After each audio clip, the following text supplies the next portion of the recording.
সন্ত্রাসী দ্বারা অতর্কিত আক্রমণের শিকার হয়, যার প্রেক্ষিতে আমাদের একজন সদস্য নায়েব সুবেদার মোতালেব শহীদ হন এবং অন্য 3 জন সদস্য মারাত্মকভাবে জখমপ্রাপ্ত হন। তো আমি আজকে তাদেরকে সিএমএস এ দেখছি চিকিৎসাধীন আছে, তারা ইনশাল্লাহ ভালোর দিকে। আর নায়েব সুবেদার মোতালেবের জানাজায় অংশগ্রহণ করলাম।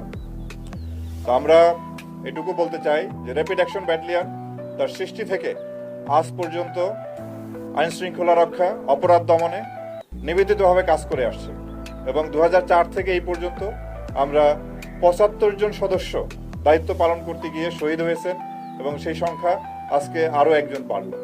তো আমরা এইটুকু আপনাদেরকে আশ্বস্ত করতে চাই, এই দেশের আইন শৃঙ্খলা রক্ষার জন্য, অপরাধ দমনের জন্য আমরা সর্বশক্তি দিয়ে কাজ করব, আমরা সাহসিকতার সঙ্গে কাজ করব, যে কোনো ঝুঁকি নিয়ে হলেও আমরা এই দেশবাসীর আইন শৃঙ্খলা এবং নিরাপত্তা রক্ষার জন্য আমরা কাজ করে যাব।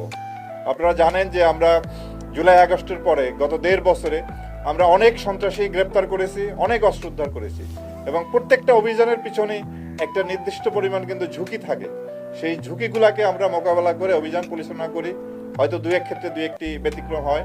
এই ঘটনাটাও সেই রকম যে এই ক্ষেত্রে আমাদের রাইট অফ প্রাইভেট ডিফেন্সে অধিকার ছিল সন্ত্রাসী বা ওদেরকে গুলি করা, কিন্তু আমরা তাৎক্ষণিকভাবে পরিস্থিতি বিবেচনায় এবং সেখানে হয়তো আরও ক্যাজুয়ালিটির আশঙ্কা ছিল, এই জন্য হয়তো আমাদের সদস্যরা সেখানে সন্ত্রাসীর দিকে গুলি করলে সাধারণ জনগণেরা আহত নিহত হওয়ার আশঙ্কার কারণে হয়তো তারা গুলি করে নাই। তবে আমরা পুরো অভিযানটি একটা ইনকোয়ারি করে দেখব যে এখানে আমাদের কোনো ভুল ত্রুটি আছে কিনা। ভুল ত্রুটি থাকলে সেগুলি সংশোধন করে ভবিষ্যতে আমরা আরও সফলতার সঙ্গে এই অভিযানগুলো পরিচালনা করব। আমরা দৃঢ়ভাবে বিশ্বাস করি র্যাব এই দেশের আইন শৃঙ্খলা রক্ষার জন্য, এই দেশের মানুষের জানমাল নিরাপত্তার জন্য, অপরাধ দমনের জন্য অন্যান্য যে নিয়মিত বাহিনী আছে তার সাথে কাঁধে কাঁধ মিলিয়ে কাজ করে যাবে। এই যে সুবেদার মোতালেব শহীদ হলেন, এর জন্য যারা দায়ী তাদেরকে আমরা আইনের আওতায় নিয়ে আসব। আমরা তাদেরকে জুডিশিয়াস প্রসেসে, বিচারিক কার্যক্রমের মাধ্যমে যাতে তাদের সাজা নিশ্চিত হয় সেটি আমরা নিশ্চিত করব যে কোনো মূল্যে।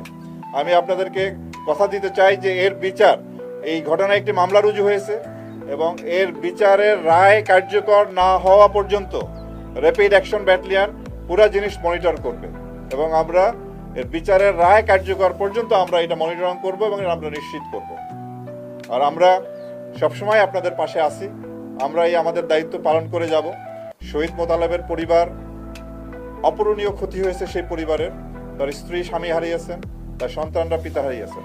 আমরা হয়তো সেই পিতা বা স্বামীকে এনে দিতে পারবো না, তবে আমরা নিশ্চিত করতে চাই এই পরিবারের দায়িত্ব আমরা গ্রহণ করলাম এবং এই পরিবারের সাথে আমরা থাকব, যাতে মোতালেবের পরিবার যাতে কোনোভাবেই তার পিতার অবর্তমানে যে কষ্ট সেটা যেন তারা মোকাবেলা না করে। যদিও তো আমরা পিতা বা স্বামীকে ফিরিয়ে দিতে পারবো না, আমরা এই পরিবারের সাথে ইনশাল্লাহ আছি।